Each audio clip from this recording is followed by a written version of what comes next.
जब से मैंने जिम जाना चालू की है, मुझसे लोग जो भी मुझे जानते हैं इस बात को, वो मुझसे पूछते हैं कि मैं डेडलिफ्ट कितने की मार लेता हूँ। मैं मोस्टली बताता हूँ 80 के आसपास या 90 के आसपास, लेकिन वो ऐसे कहते हैं लाइक ये बहुत छोटा नंबर है। उनके मुंह से भले ही वो मुझसे वेट मसल मास में कम है, फिर भी उनके मुंह से यही बात निकलती है कि वो 100 से प्लस की मार रहे हैं, 120 130 इतनी डेडलिफ्ट मार रहे हैं और मैं नहीं मार पा रहा हूँ।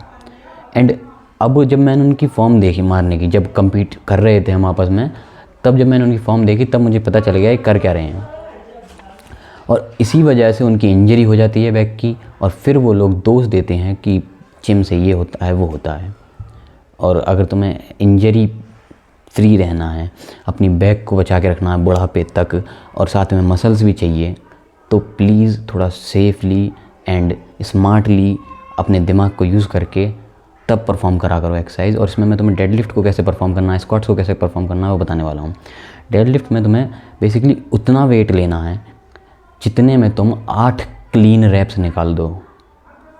8 चलो ज़्यादा हो गया, 6 क्लीन रैप्स निकाल दो। क्लीन रैप्स मतलब जिसमें तुम्हारी फॉर्म परफेक्ट हो, एकदम अच्छी फॉर्म, और अच्छे से रेंज ऑफ मोशन में तुम उसे उठा दो।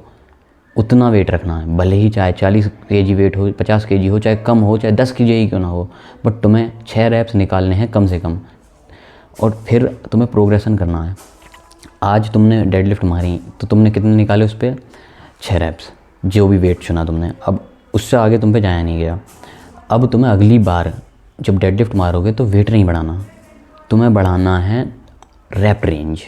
6 से 10 तक पहुंचना है। अगली बार मारोगे 7 रैप्स निकल जाएंगे, उससे अगली बार मारोगे 8-9 रैप्स निकल जाएंगे, फिर तो 2-3 बार में तुम पे आराम से 10 रैप्स निकल जाएंगे। जब तुम पे 10 रैप निकल जाएंगे कंप्लीट क्लीन फॉर्म के साथ, तब तुम्हें वेट बढ़ाना है फिर से 6 रैप के लिए। 5 किलो दोनों साइड बढ़ाओगे, सॉरी 2.5 किलो दोनों साइड बढ़ाओगे, तो ईजिली उसी पे तुम 6-7 के आसपास फिर से उसी रेंज में आ जाओगे। फिर रैप बढ़ाओ 10 रैप्स तक, एंड 10 रैप्स मारने के बाद फिर से वेट बढ़ाओ। ऐसे प्रोग्रेशन करना है जिससे तुम्हारी बैक की इंजरी ना हो।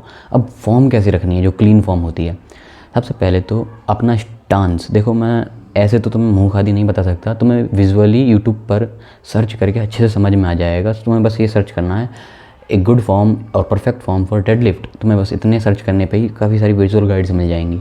अगर तुम्हें मैं बताऊं तो बस तुम्हें सिंपली झुक के खड़ा होना है, हल्का सा, मतलब अपनी कमर को, रीढ़ की हड्डी को बिल्कुल लॉक रखना है, चाहे बेल्ट यूज़ कर लो, और अपनी कोर को हल्का सा टाइट रखना है कि कोर जो है तुम्हारी रीढ़ की हड्डी के वेट को संभाल ले, उसे मुड़ने ना दे।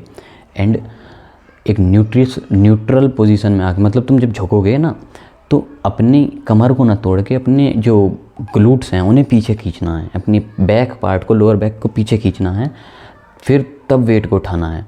एंड फिर वापस से अपनी कमर बिल्कुल नहीं मोड़नी।